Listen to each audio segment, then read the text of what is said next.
y vamos a comenzar con lo que es enfermedad diarreica aguda. En realidad es más que todo un enfoque, ¿estamos de acuerdo? ¿Sí? No es todo cada uno de los gérmenes, sino he dicho vamos a ir hasta el fin de semana.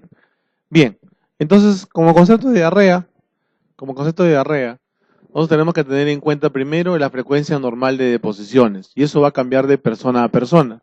Se considera dentro de lo normal que la persona pueda hacer deposiciones desde 3 veces al día hasta 3 veces por semana. Ya eso se considera lo normal. Obviamente que si yo les pongo eso a ustedes, no, ¿no es cierto? Les sorprendería, ¿sí? ¿Ya? Porque la gran mayoría es uno cada o 2 veces al día o una vez al día o máximo una vez cada 2 días. Ahí están por lo menos yo creo que la mayoría de nosotros, ¿no? Pero fisiológicamente o en los libros de semio reportan esto como los extremos, ¿sí? 3 veces al día hasta 3 veces por semana. Para definir diarrea, ya sea aguda o crónica, nosotros tenemos que basarnos en 3 criterios. El primero es el peso, que es ser mayor de 200 gramos. Segundo, habla de la frecuencia y habla de la consistencia. Es decir, incremento del número habitual de deposiciones o disminución de la consistencia habitual de deposiciones. Entonces ahí viene la pregunta, ¿cómo es normalmente sus deposiciones al paciente? ¿Estamos de acuerdo? Claro, si esa cosa no hay duda, ¿no es cierto? El problema es cuando estamos en otro tipo de consistencias o otro número de deposiciones que nos pueden llamar la atención, ¿no? Bien, para que sea aguda, definitivamente el tiempo de duración debe ser menos de 2 semanas y la principal causa es infecciosa. He dicho infecciosa, no bacteriana, ¿ya? Por si acaso. Ahora, dentro de las infecciones, definitivamente los virus, especialmente en niños, es muy frecuente, ¿no? En el caso de las bacterias, cualquiera que éstas sea, ya sea que producen toxina, ya sea que irritan la mucosa, ya sea que destruyen la mucosa, pueden ocasionar diarrea. Parásitos, ya sea por ejemplo Yardia lamblia, ¿no? Que está de repente con bastante frecuencia en nuestro medio, Cryptosporidium, en caso de pacientes código, o estamoya estolítica. Algunos hongos también pueden producir diarrea, como cándida, por ejemplo. Y eso, dentro de las otras causas, importantísimo lo que ustedes ven aquí, uso de antibióticos, ¿no? Uso de antibióticos de manera desproporcionada también puede ocasionar diarrea. ¿Cuántas veces nos ha pasado que damos antibióticos de largo plazo y de repente en el cuarto o quinto día, por ejemplo, a mí me ha pasado bastante común con claritro, no sé si a ustedes. En la consulta le dan claritromicina y si es que aguanta el dolor epigástrico por claritromicina, viene por diarrea, ¿no? Entonces, ¿qué hacemos? Le quitamos el antibiótico y se chao diarrea. Otra cosa, laxantes. La gente se aterroriza, ¿no? Están acostumbrados a una vez al día y de pronto no hacen un día y ya están ya de color rojo. No hacen 2 días, morados están ya, ¿no? Ya lo que sea, enema evacuante, lactulosa, todo el frasco se lo empujan, pero ahí vamos. ¿Sí, doctora? ¿Sabes? Claro. Uso de proquinéticos. Uso de proquinéticos también es muy frecuente, ¿no?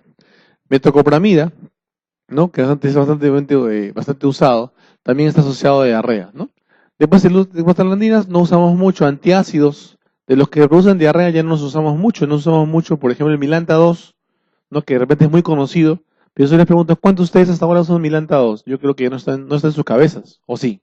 ¿Cuántos usan Milanta 2? Digan, nomás normal, porque la idea es compartir información, ¿no? Ya no usan Milanta 2. Me parece bien, que quiebre el farmacéutico ese, ya. Diuréticos, colchicina, de repente menos frecuente, hormonas tiroideas, esto sí está asociado. Y acá falta uno que puede producir diarrea aguda, pero puede persistir y hacerse crónica, que es la metformina. Y les voy a preguntar a ustedes, ¿cuántos de ustedes han tenido diarrea cuando han comenzado metformina? Casi todos deben haber tenido ese problema, ¿sí? Especialmente cuando se emocionan y comienzan con 850 miligramos cada 12 horas, ¿no? Diarrea. Al día siguiente, el paciente viene, doctor, ¿sabe que su pastilla me ha dado diarrea? Bien fácil, no se lo quiten, bájenle la dosis nomás, ¿sí? Y si no quieren tener ese problema, recomendación, comiencen con dosis bajas y sistemáticamente comiencen a aumentarlas. No comiencen con dosis altas de metformina. Entre las otras causas, problemas de alergias a alimentos, de repente inicio de una enfermedad crónica, puede ser enfermedad celíaca, sobrecrecimiento bacteriano, hipertiroidismo. Bueno, son cosas que vamos a ver en la siguiente parte. Existen 2 tipos de mecanismos que nos van a ayudar a entender un poco la diarrea. El primero tiene que ver con los mecanismos patogénicos, es decir, del germen, y uno de los aspectos importantes es el tamaño del inóculo, es decir, la cantidad de germen que va a ingresar a nuestro organismo, ¿ya? Eso es variable, dependiendo de cada germen. Puede ser de repente con un inóculo pequeño, mira, en el caso de Shigella, E. coli enterohemorrágica o Yardia o entamoeba, 10 a 100 unidades formadoras de colonias o 10 así en quistes, nos pueden tranquilamente ocasionar un cuadro clínico compatible con la patología. Sin embargo, hay gérmenes que requieren un inóculo más grande. Vibrio cólera, 10 a la 5, 10 a la 8. La salmonela sí es variable, pero ustedes ven que entonces el tamaño o la cantidad de gérmenes que ingresan a nuestro organismo es importante. La segunda es la adherencia. ¿En qué sentido? Nosotros conocemos perfectamente que en nuestra mucosa normal existen gérmenes, ¿cierto? Sí, entonces existe una competencia entre el patógeno y el saprofito con la finalidad de unirse a la mucosa. ¿Cuál es la finalidad del germen? El germen lo que quiere es sobrevivir. ¿Estamos de acuerdo? El germen no te quiere hacer daño, ¿ah? No es que el germen, no, maldito desgraciado, voy a entrar a tu cuerpo y te voy a hacer añicos. No. El germen lo que quiere es sobrevivir. ¿Estamos de acuerdo? Entonces, como tal, va a hacer todo lo que esté a su alcance para sobrevivir. ¿Estamos? Entonces, en ese sentido, va a competir con las bacterias con la finalidad de adherirse a la mucosa. Lastimosamente, al unirse a nuestra mucosa, él sobrevive, pero nosotros nos hace daño. ¿Estamos de acuerdo? Esa es la idea. La producción de toxinas, y esto es para algunos gérmenes, en el caso produce enterotoxinas, por ejemplo, que van a incrementar la producción de agua, ¿no? Es muy conocido que el germen del cólera va a producir una toxina que va a activar esta enzima, que es la adenilato ciclasa, ¿no? Que va a incidir en el incremento del AMP cíclico y de esta manera se incrementa la producción de agua a nivel intestinal o la salida de agua a nivel intestinal. Sin embargo, por ejemplo, la E. coli enterotoxigénica, su toxina es una toxina termolábil, ¿sí? Que es similar a la del cólera, tiene una acción similar a la del cólera, pero también va a producir una toxina termoestable, que es de repente la que va a hacer la gran mayoría del efecto nocivo hacia el cuerpo, pero ya no va a actuar a nivel del AMP cíclico, ni de la adenilato ciclasa, sino va a actuar a nivel del GMP cíclico. Son mecanismos diferentes, pero el efecto es el mismo. Puede producir citotoxinas. Las citotoxinas tienen que ver con la destrucción celular, ¿no? Estas toxinas lo que van a hacer es destruir las células. Y aquí tenemos como ejemplo, por ejemplo, la Shigella, el Clostridium difficile, ¿no? Que son de repente algunos emblemáticos que van a producir citotoxinas. O pueden producir neurotoxinas, que pueden atacar tanto al sistema nervioso central como al sistema nervioso periférico. Y el estafilococo es uno de ellos. Va a producir toxina. Remárcalo, ¿ya? Porque de repente los de arriba sí es fácil recordártelo, pero de estafilococo de repente no. Y el Bacillus cereus también va a producir toxina, pero toxina neurotóxica, ¿no? Es más, hay películas con este Bacillus, ¿no? Y lo otro mecanismo patogénico es la invasión, es decir, entrar a la célula, destruirla, ¿sí? Y hacer de repente destrucción celular. Y aquí tenemos lo que van a producir en el futuro diarrea disentérica, ¿no? Shigella, E. coli enteroinvasiva, Salmonella typhi y Yersinia enterocolítica, de repente entre los gérmenes que ocasionan mayor daño a nivel de la mucosa. Por otro lado, tenemos las defensas del huésped. El huésped se va a proteger. ¿Y cómo se protege? Por intermedio de la flora normal. La flora normal definitivamente está asociada bastante a unirse a la mucosa y de esta manera competir, como habíamos visto, con el germen patógeno. Segundo, al disminuir esta flora, ¿no? Predisponemos a infecciones. Y eso es cuando usamos antibióticos por gusto, especialmente aquellos que se absorben un poco a nivel intestinal o que tienen acción intraluminal, ¿sí? Más del 99% de la flora colónica son gérmenes anaerobios. Van a encargarse de producir un pH ácido a nivel S medio, ¿sí? Y van a producir también ácidos grasos volátiles, que son los, de repente, protectores de la mucosa intestinal. La producción de ácido gástrico. Ustedes saben que el ácido gástrico, el pH puede bajar hasta niveles tan bajos como 0.2, 0.3, ¿no? Ningún germen se le resiste, ¿no? Entonces, es importante el pH gástrico como un barrendero. Hay gérmenes que van a alterar el pH gástrico. Ahí tenemos la salmonela, la giardia y algunos helmintos también se van a encargar de cambiar este mecanismo de disminución del pH. El rotavirus, que es importante en niños, ustedes lo conocen, es estable en el medio ácido. Se va a poder pasar sin ningún problema y puede causar infecciones intestinales. La motilidad, la peristalsis intestinal también es igual, es un mecanismo barrendero, ¿no? Aquellos estreñidos también tienen mayor predisposición a colonización bacteriana a nivel intestinal, ¿sí? Es el mayor mecanismo de eliminación de bacterias del intestino delgado. Alteraciones de la motilidad pueden asociarse a sobrecrecimiento bacteriano, ¿no? Y esto de repente predisponernos a un cuadro infeccioso. La inmunidad, las defensas están asociadas bajo dos mecanismos, tanto inmunidad humoral como inmunidad celular. La inmunidad tumoral está representada por la presencia de inmunoglobulina G, la M, y de repente esta es la más conocida, la inmunoglobulina A secretoria, ¿ya? Por otro lado, la inmunidad celular está asociada a la célula de M, no, perdón, a la célula M, ¿ya? M de macrófago, ¿ya? No de otra cosa. Y esta célula M funciona, como les dije, como un macrófago, por lo tanto va a captar el germen, ¿sí? Lo va a destruir y va a presentarle el antígeno. ¿A quién? Al linfocito, ¿sí? Al linfocito. ¿Con la finalidad de qué? De que el linfocito T activa el linfocito B, ¿sí? Y se produzca el famoso mecanismo de memoria, ¿cierto? Con la finalidad de nosotros producir inmunoglobulina A en el momento que sea necesario. Ahora, hay determinantes genéticos, hay asociaciones epidemiológicas genéticas, ¿no? Por ejemplo, acá les traigo dos. El grupo sanguíneo A predispone a infecciones por cólera y Shigella, es decir, existe mayor predisposición. Esa es epidemiológica, por si acaso. No se sabe muy bien el mecanismo aún. La interleuquina 8 también igualito, la presencia de abundantes cantidades de interleuquina 8 puede predisponer a infecciones por E. coli enteroinvasiva, si cuando esta interleuquina incrementa por mecanismos inflamatorios a nivel intestinal. No se sabe muy bien todavía causa-efecto, pero es una relación epidemiológica. En cuanto a lo que se refiere a el cuadro clínico, va a incrementarse por acuerdo al volumen, puede ser osmótica, secretoria o sudativa invasiva, que se va a presentar principalmente como diarrea disentérica. Ustedes conocen eso. Generalmente las osmóticas pueden ser semisólidas, pueden ser de manera con abundante cantidad de proteínas. Y eso es importante. Menos de 25 polimorfos nucleares por campo, o menos de 25 leucocitos por campo. Es decir, la reacción inflamatoria es negativa. ¿Sí? La reacción inflamatoria es negativa. Miren, medicamentos, alimentos, de repente la giardia, en el caso de diarrea aguda, rotavirus nos pueden causar este tipo de problemas. La secretoria, el volumen sí es abundante, puede ser semilíquida abundante o líquidas abundantes. Tiene poca cantidad de proteínas. El pH, para diferenciar, es un pH normal y es reacción inflamatoria negativa, ya que encontramos algunos gérmenes que incrementan la producción de agua, de cólera, E. coli enterotoxigénica, enteroinvasiva, Staphylococcus aureus, ya saben que producen neurotoxina, Clostridium perfringens, y algunos de repente gérmenes más raros, como Klebsiella, por ejemplo, o Pseudomonas, ¿sí? La Shigella es bien especial puesto que causa un cuadro clínico bivalente, un cuadro clínico que primero es una diarrea acuosa y después se transforma en una diarrea disentérica. ¿Ya? Esa es una característica interesante de la Shigella. En caso de las disentéricas, escasa cantidad, los episodios son bastante frecuentes, el pH es normal y la reacción inflamatoria es positiva. Generalmente acá hay destrucción gérmenes que destruyen la mucosa, ya sea Shigella, entamoebastolítica, enteroinvasiva, E. coli enteroinvasiva, Yersinia, Salmonella, y este de aquí por favor nunca se olviden, Campylobacter. Campylobacter produce diarrea disentérica, ¿ya? Diarrea disentérica. Ahora, siempre en el cuadro clínico debemos diferenciar la diarrea si es de intestino grueso o intestino delgado, ¿no? Y de repente el volumen es importante, y mientras sea un volumen alto, si hablamos de intestino delgado, volúmenes pequeños, intestino grueso.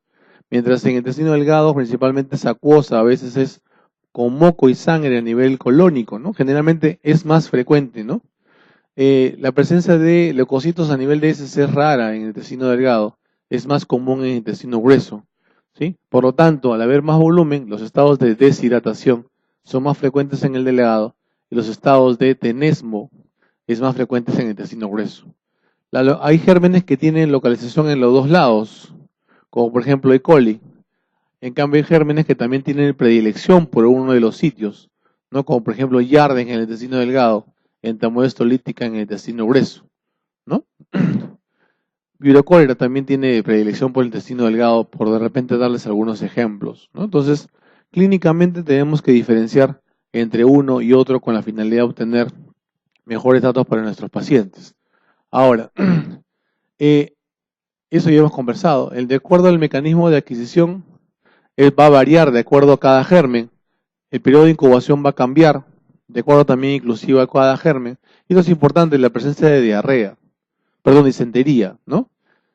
Cada germen va a tener su cuadro clínico, ya hemos visto, de acuerdo a si invade o no la mucosa.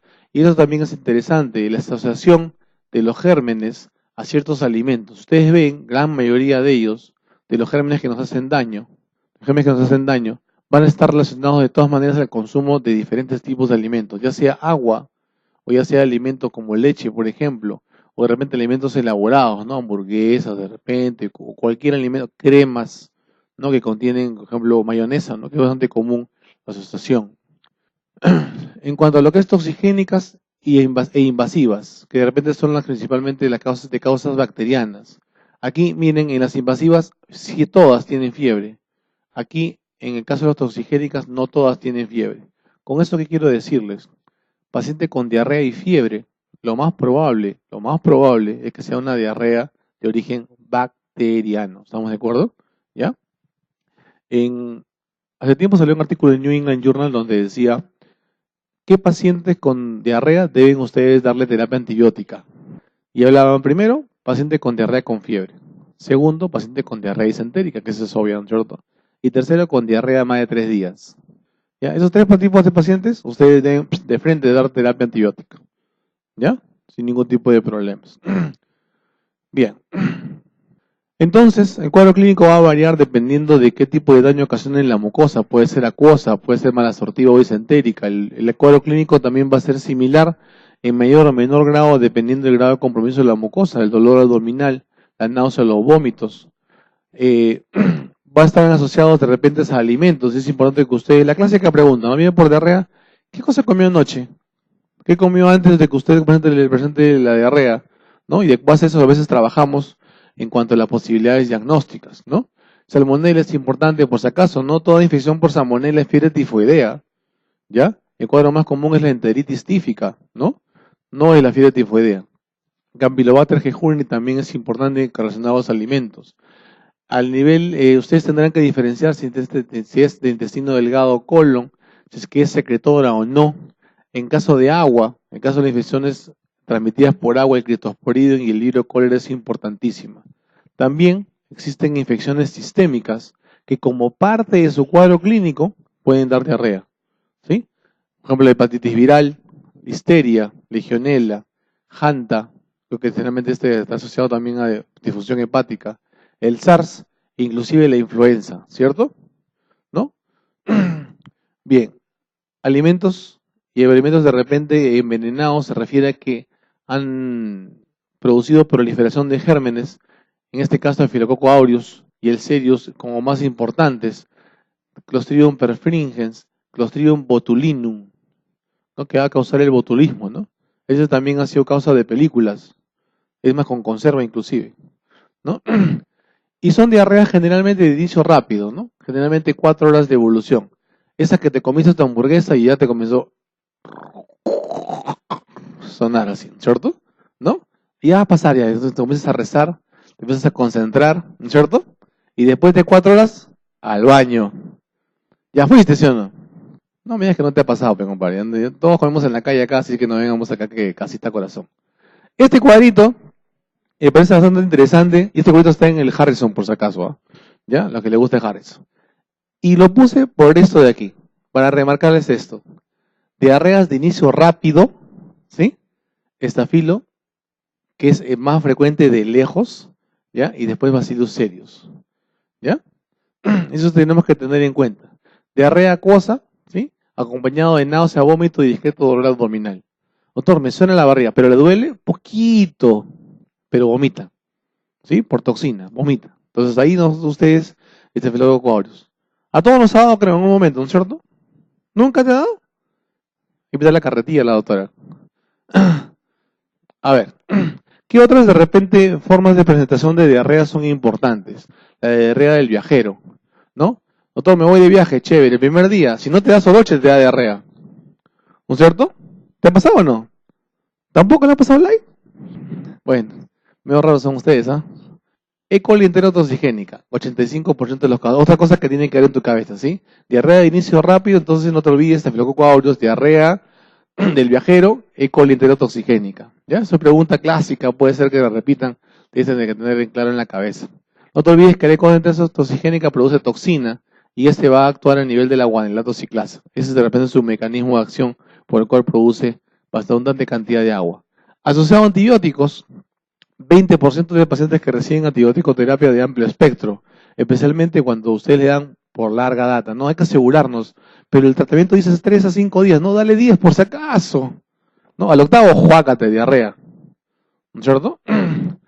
30% son por Clostridium difficile, y por si acaso, el hecho que sea Clostridium no significa de que va a aparecer las formas severas. ¿Cuáles son las formas severas de la infección por Clostridium? La colitis pseudomembranosa y el megacolon tóxico. ¿Ya? Esas son las formas severas, ¿ya? De la infección. Tratamiento de elección, vancomicina. Puede alternativa, metronidazol. ¿Estamos? ¿Ya? O puede aparecer diarrea nosocomial, ¿no? Saben que los comedores de los hospitales son lo máximo, ¿no? 8 tenedores. Asociado a bacterias, ¿sí? O a veces también de repente asociado a la medicación, ya sea antibióticos, ya sea laxantes, doctor. De interno siempre nos ha preocupado, ¿no? El paciente no come 3 días y quiere hacer todos los días, ¿no? ¿No? Le dice, doctor, le dice el interno, ¿no? Doctor, ¿sabe qué? 3 días que no hago. Pancreatitis, cuarto día no come y te dicen, 2 días no hago, ¿no? Y tú le tramitas a tu residente. Y tu residente dos cosas, ¿no? O se queda pensando o simplemente te atraca, ¿no? No, ponle un laxante, ¿no? Evacuol. El día siguiente va el asistente, ¿por qué? Porque el Evacuol no dio efecto, ¿no es cierto? ¿Y qué pasa? Si no come, no tiene por qué hacer, el peristaltismo está disminuido, ¿estamos de acuerdo? ¿Sí? Y más especialmente cuando es varios días. Cuando tienes un paciente que en el hospital que no hace deposiciones, examínale el abdomen, mírale los ruidos, ¿estamos de acuerdo? Pálpale si hay cuerda cólica. Y si tienes duda, tómale la placa. No te hagas problemas, ¿sí? Ahora es seguro para todos, ¿sí o no? Si no dice el presidente, seguro para todos, seguro universal. Entonces ya, pues, placa de abdomen, entonces vemos si hay posiciones. Si hay heces, le pones el enema. Si no hay heces, vas a gastar por gusto. ¿Estamos? Medicamentos como metotrexato y sal de oro también está asociado. El mannitol, ¿ya? El mannitol, tengan cuidado con el mannitol. Usamos mannitol, ¿no? A veces para los estreñidos, ¿no? O de repente polietilenglicol también, ahora que está de moda para la constipación, ¿no? Si nos pasa la dosis, también ocasiona diarrea. No nos olvidemos de esto, dieta enteral. Yo sé lo que a ustedes les ha pasado. Paciente con pancreatitis severa que le pongan sonda nasoduodenal y tu asistente te dice, comenzamos dieta enteral. Alitrac, Ensure, ¿cierto? ¿Sí? ¿Se acordarán? ¿Qué pasa el primer día? Diarrea. Sí, les ha pasado, yo sé que les ha pasado. A mí me pasa todas las veces que no se comienza dieta enteral. Porque cada paciente es susceptible, a veces no pasa, o a veces en el manejo comienza a pasar diarrea. Entonces es bastante frecuente el inicio de dieta enteral, ¿sí? La aparición de diarrea. En cuanto al diagnóstico, lo primero que ustedes tienen que hacer, yo les dije, establecer si es infecciosa o no infecciosa. La historia clínica nos va a ayudar bastante, ¿ya? La historia clínica nos ayuda. La presencia de moco, sangre o presencia de fiebre nos va a ayudar a establecer si es que hay o no invasión o infección bacteriana. No se olviden de tomar coprocultivos, ¿ya? Coprocultivos. Recuerden que las Shigella y Salmonella tienen cultivos especiales. Recuerden, ustedes tienen que pedir cultivo para Salmonella, cultivo para Shigella. Reacción inflamatoria, en las emergencias se puede hacer tranquilamente. Podemos de repente ayudarnos ahí para establecer el diagnóstico. Parasitológico en heces, que también es importante en diarrea crónica, pero no deja de ser importante en la diarrea aguda. El hemocultivo no siempre es positivo, ¿sí? Pero como parte del protocolo de toda enfermedad febril, debe tomarse un hemocultivo, ¿no? En cuanto al tratamiento, definitivamente la terapia de hidratación es importante. Por favor, tratemos de que la hidratación sea oral, ¿ya? Siempre, oral. Vienen a la emergencia, paciente, doctor, ¿sabe qué? El paciente tiene diarrea de 4 días de evolución. ¿Cuántas cámaras ha hecho? 8, doctor, el día de hoy. ¿Vomita? No. Las mucosas están hidratadas. ¿Qué vas a hacer? Lo voy a mandar a terapia de hidratación oral con vía endovenosa. Y tú dices, ¿pero por qué? Doctor, he hecho 8 cámaras. El número de cámaras no está relacionado directamente al estado de hidratación de tu paciente. ¿Estamos de acuerdo? Solamente vas a mandar a hidratar endovenosa a aquel paciente que no tolera vía oral o está deshidratado. ¿Estamos? ¿Sí? El resto de pacientes, vía oral. Es más, ya, quieres asegurarte, siéntalo en tu tópico, dale agua vía oral y que pruebe. Doctor, vomitó, ponle un Gravol. Esperas media hora, reinicias terapia vía oral. Si te sigue vomitando, caballero nomás pues. Pero la mejor forma de hidratar a un paciente es por la boca, no por la vena. ¿Estamos de acuerdo? No por la vena. También ustedes probablemente han escuchado el uso del bismuto, ¿no? Y hay varios esquemas. De repente este es uno de los más cortos y de repente el más aceptado. 30 centímetros cúbicos cada hora por 5 dosis. Nos ayuda bastante en las diarreas de origen no infeccioso, ¿ya? O de repente virales, o de repente acuosas de alto flujo. Ahí nos ayuda bastante. Mira, loperamida y anticolinérgicos no está recomendado en causa infecciosa. ¿Ya? Por favor, no le den Donafam, pues. Primero traten ustedes el cuadro infeccioso, ¿no? A veces la mamá viene con su hijito de 30 años que hace diarrea 5 cámaras y se asusta. No por la infección, sino porque está haciendo diarrea. O si no, la clásica, ustedes la saben, ¿no? Le dan antibióticos y al día siguiente de nuevo en la consulta. Señora, ¿qué pasó? Sigue con diarrea, pues. ¿No? Quiere que con una dosis ya le va a pasar. ¿Ya? Entonces hay que decirle que esto es sistemático y progresivo. Primero disminuye la frecuencia, después sistemáticamente comienza a disminuir el flujo. ¿Ya? Los probióticos están probados en diarreas por rotavirus. ¿Ya? Por favor, es otra cosa también importante, ¿no? Viene con diarrea, le dan antibióticos y le dan enterogermina, le dan vacuna gel, un montón de cosas le van dando, ¿no? Que restituir la glucosa, la flora normal. No está probado en diarrea infecciosa bacteriana. ¿Estamos de acuerdo? ¿Ya? Ahora, en la terapia antibiótica hay muchos antibióticos que ustedes pueden usar. El tiempo de vida de tratamiento es 3 a 5 días. Y dependiendo del germen, ustedes van a usar terapia antibiótica. Generalmente, las quinolonas y las sulfas son los que vamos a usar de elección. Si ustedes quieren terapia empírica, quinolonas. ¿Estamos? Quinolonas. Algunas especiales de repente, en el caso de Campylobacter, el uso de macrólidos, que es muy conocido, esa asociación. ¿Sí? La terapia de elección para diarrea por Campylobacter es macrólidos. Buscan un macrólido y marcan. ¿Sí? Dicen Y y marcan. ¿Estamos de acuerdo? Bien. Ahora, una cosa importante que no está acá. Cualquier germen en gestantes, ¿qué usan? Quinolonas. No se usa quinolonas. Sulfas. ¿Y ahora qué hacemos? Chapulín Colorado. Capitán América. Avengers. Furazolidona. ¿Saben? Furazolidona es un antibiótico que no está muy masoneado y se puede usar en gestantes. Ya, la famosa furoxona. Pero hay una cosa entre nosotros, ¿ah? También existe la presentación furoxona D. La D no es porque tiene pseudoefedrina, ¿ya? La D es porque tiene loperamida, ¿ya? Así que por favor, no use furoxona D, pues. Ya usa furoxona sola, ¿no? Furazolidona, mejor dicho, para no hacer propaganda. ¿Estamos? Entonces, cuando tú tienes un paciente con diarrea aguda, tú tienes que verificar cómo está la diarrea. Entonces, cómo está el nivel de hidratación. ¿Está moderada? ¿Está grave? Si en caso no la tiene, hidratación oral, le da sintomáticos, antiperistálticos, antieméticos. Si no cura, muy bien, establecemos posibilidad de terapia infecciosa. Si cura, chévere, control nada más. Analítica básica y coprocultivo. ¿Sí? ¿Tienes criterios de ingreso hospitalario? ¿Se tiene que quedar en el hospital? Si así, caballero, terapia de hidratación endovenosa, ya te he dicho, no tolera vía oral, está deshidratado tu paciente. Y sigues con lo mismo, con sintomáticos, ¿ah? Si no hay mejoría en 2-3 días, definitivamente vas a comenzar terapia antibiótica y vas a comenzar a investigar vas a investigar probable etiología infecciosa bacteriana. Si en caso no tiene criterios, continuamos con terapia de hidratación oral, pero comenzamos terapia empírica hasta que venga el examen, llámese coprocultivo. Pero hemos dicho, no es 100% seguro, completamos tratamiento. Si hay mejoría 2-3 días, control clínico. Si no hay tratamiento 2-3 días, significa de que este germen es resistente a lo que le has dado y probablemente la diarrea va a continuar. Entonces se preside hospitalizar y seguir la investigación del germen. ¿Estamos? Entonces lo que más o menos vamos a hacer nosotros en lo que es el manejo. ¿Qué complicaciones puede tener? Puede dejar secuelas, ¿ah? La diarrea aguda. Por ejemplo, ¿qué puede producir? Diarrea crónica. ¿Bajo qué presentación? Deficiencia de lactasa.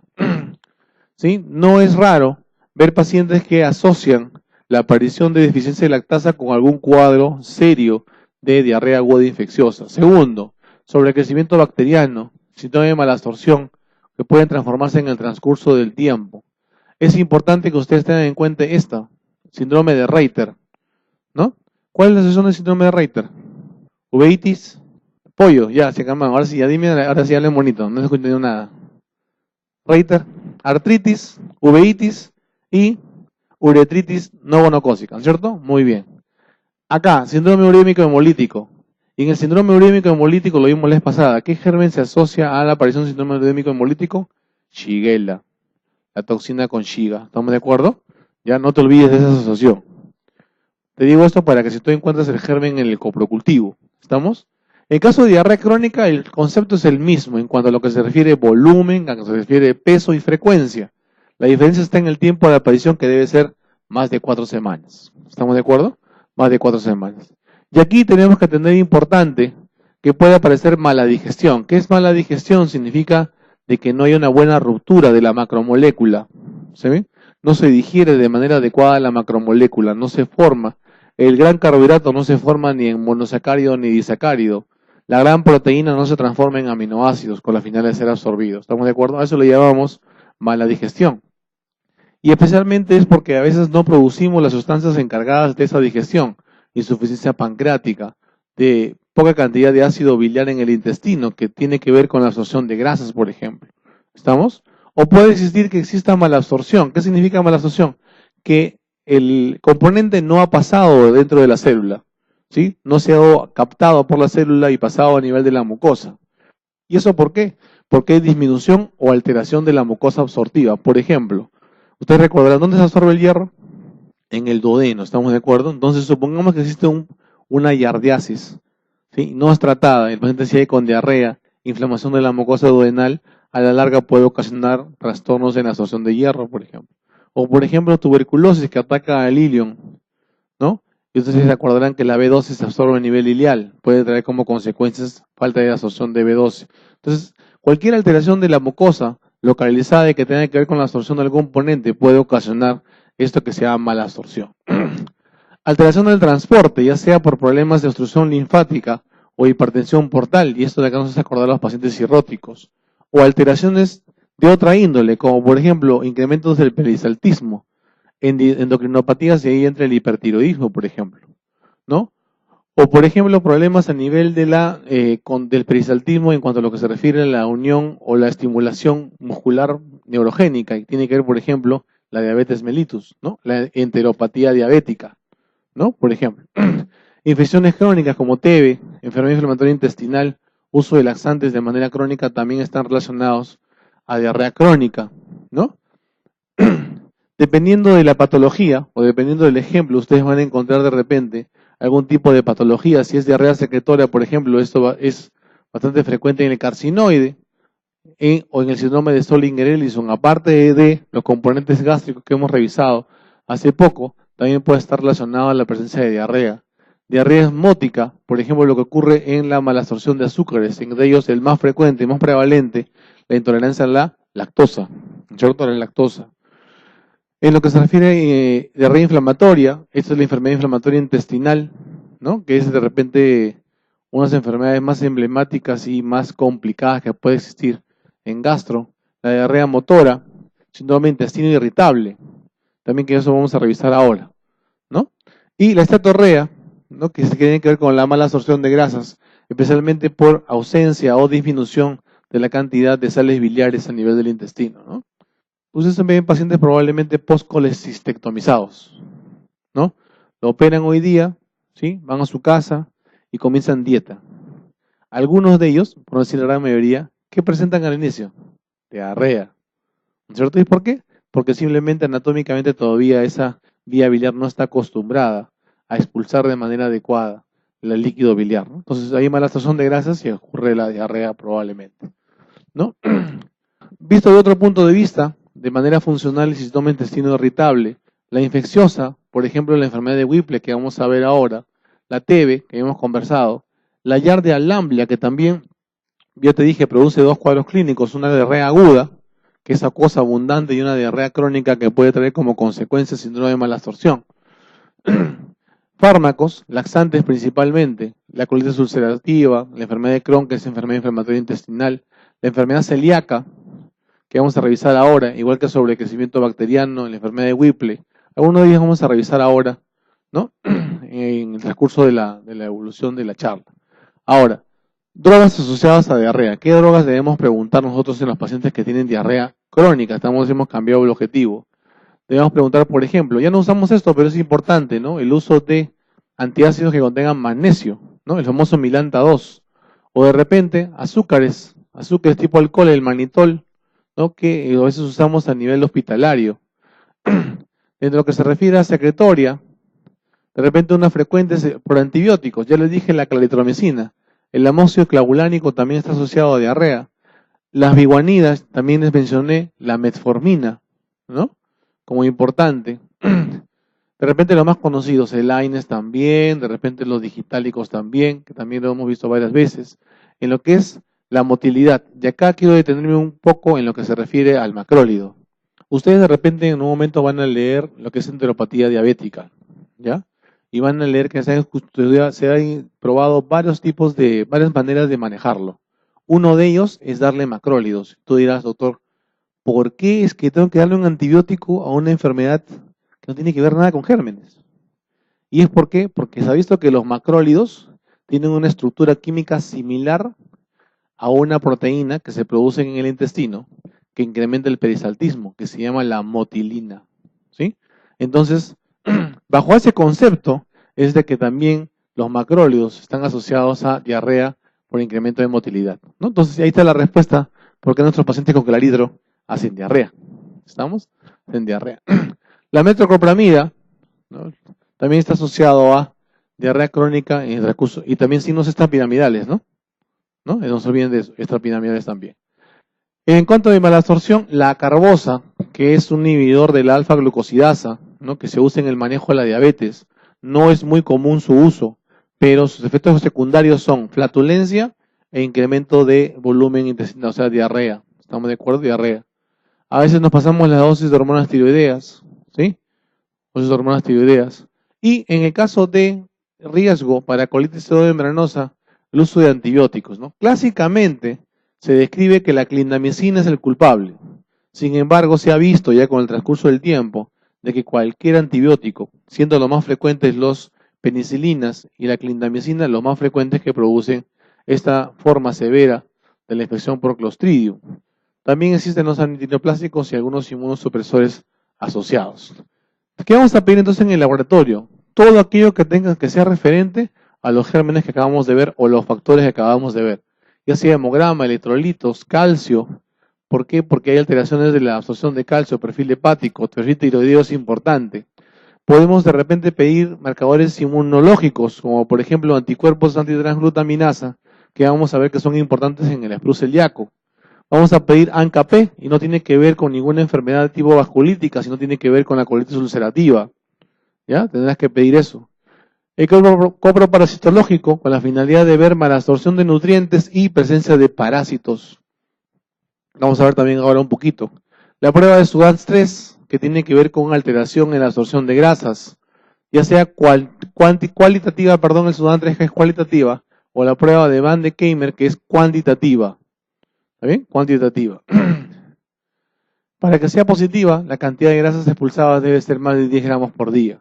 ¿Sí? ¿Qué cosa va a expulsar? Triglicéridos y ácidos grasos a nivel de heces, que es lo que vamos a demostrar en el SUDAT-3. O si no, la prueba de decilosa. La silosa es un monosacárido. ¿Sí? Habitualmente le damos al paciente decilosa, debería absorberse, ¿sí o no? Si no hay ningún problema, se absorbe. Entonces lo vamos a encontrar en sangre y en orina. Lo normal es que exista. Cuando no existe, ¿qué significa? De que no hay absorción de monosacáridos. ¿Estamos de acuerdo? ¿Sí? Sustancias reductoras, esto sirve para los grandes sacáridos, para los polisacáridos, ¿no? Un pH más de 5.5 implica que hay malabsorción de carbohidratos, pero no hablamos de monosacáridos, acá hablamos de los polisacáridos, de las grandes moléculas. Podemos pedir toxina A para el caso de Clostridium y de vez en cuando también podemos pedir TB en heces, puesto que hay algunas patologías que pueden causar pérdida de sangre, ¿sí? Por ejemplo, las inflamatorias, colitis ulcerativa, ¿sí? Enfermedad inflamatoria intestinal, ¿no? Por ejemplo, hay algún tipo de neoplasias de colon también que producen diarrea crónica, ¿no? Adenoma velloso, por ejemplo, les pongo un ejemplo, ¿no? Ahora, ¿qué otros exámenes podemos realizar? Endoscopías, radiología de intestino delgado y tomografía con la finalidad de establecer causa anatómica en caso de diarrea crónica, ¿no? Entonces ustedes ven acá una radiografía de repente contrastada y nosotros vemos enfermedad diverticular acá, vemos signo de la cuerda aquí, vemos un adelgazamiento del intestino, las cuales se van a ver acá en la enfermedad de Crohn, por ejemplo, que este lado, enfermedad de Crohn, adelgazamiento, aquí y aquí. Y aquí hay una estrechez bastante grande que, bueno, no se ve bien, ¿no? Pero es un cuadro de un cáncer de colon, ¿no? Y acá vemos enfermedad diverticular, que también pueden estar asociadas a diarrea. la diarrea.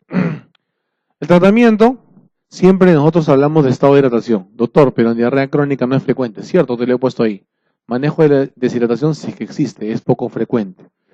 ¿Estamos de acuerdo? Se asume que los pacientes con diarrea crónica son muy prevalentes a tener intolerancia al gluten. Entonces, se les suspende el gluten. También puede ser que tengan intolerancia a la lactosa, como de repente principales etiologías. Entonces, el paciente con diarrea crónica, cuando tú lo manejes, le vas a prohibir lactosa y gluten. ¿Estamos? Lactosa y gluten. Mientras tú vas a tener el diagnóstico específico, si no, no. Tratamiento parasitario solamente si es que la prevalencia es alta, o sea, acá en nuestro medio, ¿sí? Prueba terapéutica. Y loperamida siempre y cuando exista abundante cantidad de deposiciones, si no, no, ¿ya? Si es necesario. O sea, realmente raro es usar loperamida en estos pacientes. Entonces, en tu programa de diarrea crónica, tú tendrás que ver si es que hay problemas de mala absorción o mala digestión. Entonces agarramos y decimos, muy bien, la diarrea es de tipo acuosa, ¿qué cosa es? ¿Secretora o osmótica? Siempre excluimos causa infecciosa. Entonces descartamos bacterias de manera crónica y descartamos también parásitos, ¿no? Si en caso es negativo, excluimos enfermedad de intestino delgado o colon.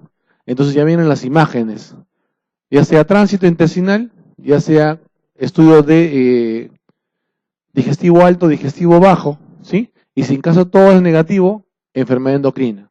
Ya nos vamos a la parte de tiroides, por ejemplo, que es bastante prevalente.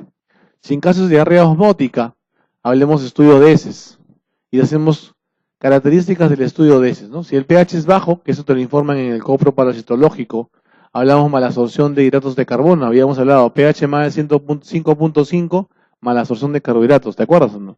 Lo acabamos de ver. ¿Ya? Y ahí entre ellos hablaremos pues de repente de macromoléculas o de deficiencia de lactosa, por ejemplo. Y si es que en caso las deposiciones tienen algo contenido de magnesio, es una característica de esto. Abuso de laxantes. ¿Ya? Abuso de laxantes.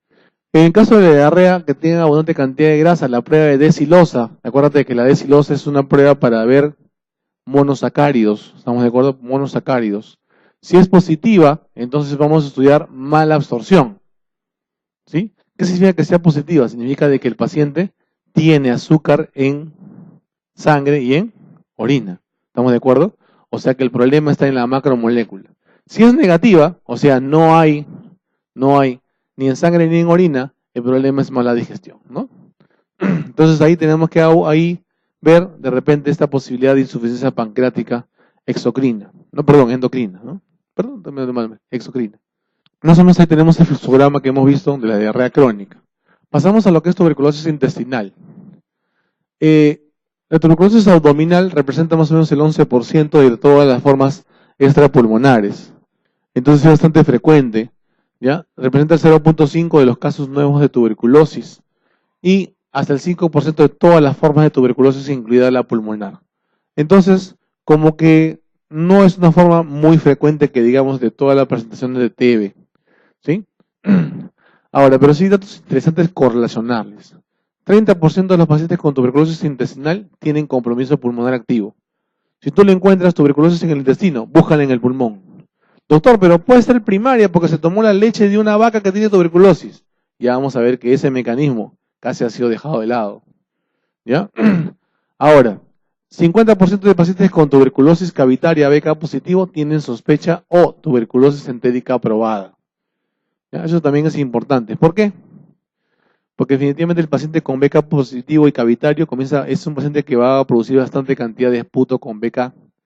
¿Ustedes han visto el paciente con BK cavitario escupiendo 1,5 litros de saliva cada día? No, ¿qué hace? Se lo traga, pues. Como todos nosotros, ¿no es cierto? Entonces tampoco no escupen a cada rato, ¿sí o no? ¿Qué hacen con su saliva?